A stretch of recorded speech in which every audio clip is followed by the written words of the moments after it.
ওসমান হাদির উপর হামলার ঘটনায় ইনকিলাব মঞ্চের ডাকে কেন্দ্রীয় শহীদ মিনারে চলছে সর্বদলীয় প্রতিরোধ সমাবেশ।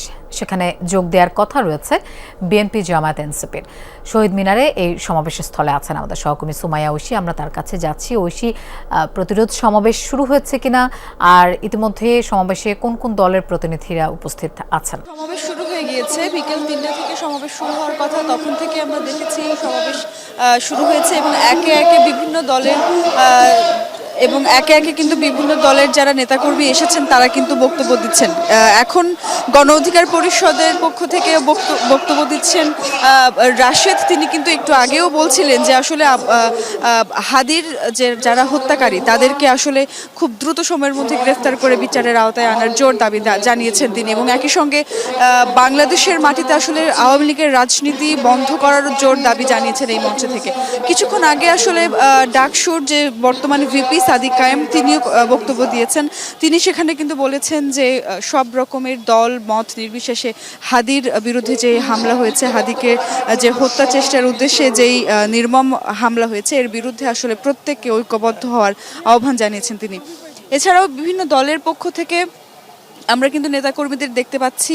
আপনি কিন্তু জানেন লোপা যে এনসিপি, জামাত, বিএনপি সহ সমস্ত দলের পক্ষ থেকে আজকে প্রতিনিধি এরা আসার কথা, নেতারা আসার কথা, এবং নেতাকর্মীরা এখানে এসে তাদের যে দাবি, যাদের যে বক্তব্য খুব সংক্ষেপে জনগণের উদ্দেশ্যে বলবেন, তাদের যেই সহমর্মিতা এবং একই সঙ্গে যে ঐক্যবদ্ধ যে চিত্র, এই একটি ঘটনার প্রেক্ষিতে সমগ্র জাতি যে ঐক্যবদ্ধ, সেই প্রচেষ্টা বা সেই দৃশ্য তারা ফুটিয়ে তোলার চেষ্টা করছেন।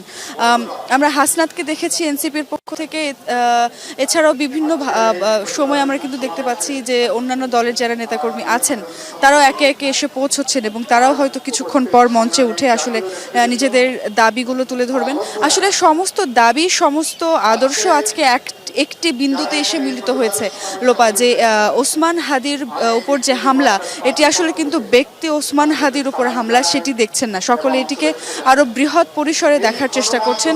জুলাইয়ের উপর হামলা, জুলাই আন্দোলনের যারা স্টেক হোল্ডার ছিলেন, যারা সামনে সারিতে ছিলেন, তাদেরকে লক্ষ্য করে এই হামলা, এই হিসাবেই পুরো ঘটনাটিকে সবাই দেখার চেষ্টা করছেন, এবং একই সঙ্গে এই বিষয়টির বিরুদ্ধে আসলে জাতীয় ঐক্য তৈরির যেই ডাক, সেটি কিন্তু দেয়া হচ্ছে এই মঞ্চ থেকে। কারণ আপনি জানেন যে এটি কিন্তু শুধুমাত্র ইনকিলাব মঞ্চ বা শুধুমাত্র একটি দলের পক্ষ থেকে এই সমাবেশ নয়, বাংলাদেশের প্রায় সমস্ত দল, সমস্ত জাতি, সমস্ত যে রাজনৈতিক দল, তারা এখানে আসবেন, একসঙ্গে ঐক্যবদ্ধ হবেন এবং জাতির উদ্দেশ্যে একটি তারা বক্তব্য বা একটি বার্তা দিতে চান যে এই একটি বিষয়ে আসলে পুরো বাংলাদেশ ঐক্যবদ্ধ, এবং পুরো বাংলাদেশ আসলে এই হাদির বিরুদ্ধে হাদিকে যারা হামলা করেছে তাদের বিরুদ্ধে ঐক্যবদ্ধ হয়ে প্রতিরোধ গড়ে তোলার আহ্বান জানাচ্ছেন সবাই। ঐশী, আপনাকে ধন্যবাদ আমাদের সাথে যোগ দেওয়ার জন্য।